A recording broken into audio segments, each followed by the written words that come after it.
বাংলাদেশের একজন মুসলিম ক্রিকেটার যেটা হচ্ছে ইমরুল কায়েস। ইমরুল কায়েস আজকে কিন্তু টেস্ট ম্যাচ থেকে অবসরের ঘোষণা দিয়েছে। কোনো আনুষ্ঠানিকভাবে ঘোষণা দেওয়া হয় নাই, বরঞ্চ ফেসবুক স্ট্যাটাসে সে একটা ভিডিও পোস্ট করছে যে টেস্ট ক্রিকেটকে সে ইতি জানাইছে।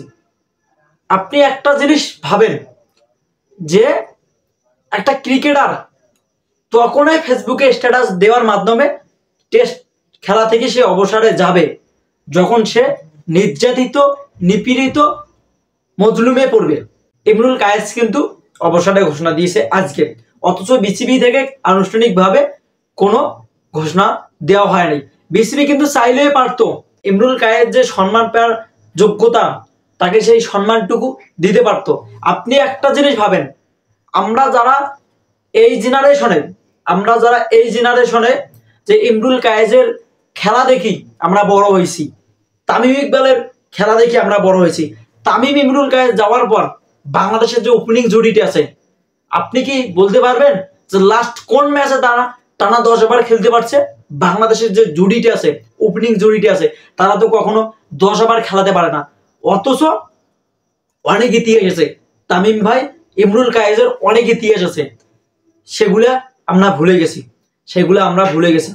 আজকে ইমরুল কায়েসের এই পোস্টটা দেখি আমার খুবই খারাপ লাগলো। আমি যখন ছোট ছিলাম তখন তার খেলা দেখে আমি আজকে বড় হয়েছি। তার অনুপ্রেরণায় আমরা ক্রিকেট খেলাটা দেখি, তামিমের অনুপ্রেরণায়, ইমরুল কায়েসের অনুপ্রেরণায় কিন্তু আমরা খেলাটুকু দেখি। আমরা এই জেনারেশন, আমাদের যে জেনারেশনটা আছে, আমরা কিন্তু তাদের খেলা দেখিয়ে বড় হয়েছি। আমরা যদি ইমরুল কায়েসের যে টেস্ট ম্যাচটা আছে তার যদি একটু ক্যারিয়ারটা দেখি, আনবিলিভেবল। তার ক্যারিয়ারটা অনেক ভালো। 76টা ম্যাচ খেলে 1797 রান করছে, এভারেজ 24.28 এবং বেশ 150 রান কিন্তু তার বেস্ট। 3টে 100, 4টে 50 করছে। ইমরুল কায়েসের মতো কোনো প্লেয়ার আর আমি মনে করি বাংলাদেশে হয়তো হবে না। কারো রিপ্লেসমেন্টে অন্য কেউ জায়গা দখল করতে পারে না। ইমরুল কায়েস বাংলাদেশে একটাই, সারা বিশ্বে কিন্তু ইমরুল কায়েস একটাই।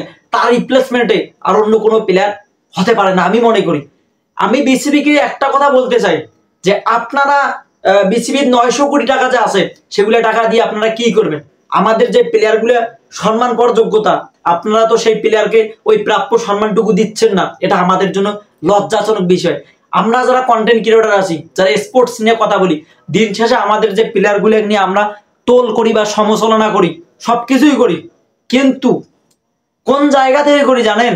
যে আমরা আপনাদের নিয়ে টোল করি, বরঞ্চ আপনারা এই ইয়াটা নিয়ে বুকে ধারণ করি আপনারা ভালো কিছু করেন বা ভালো খেলেন, দেশকে ভালো জায়গায় রিপ্রেজেন্ট করেন, কিন্তু দিন শেষে একটা জায়গায় গিয়ে আমরা আটক হই যে আমরা আপনাদের খুব ভালোবাসি।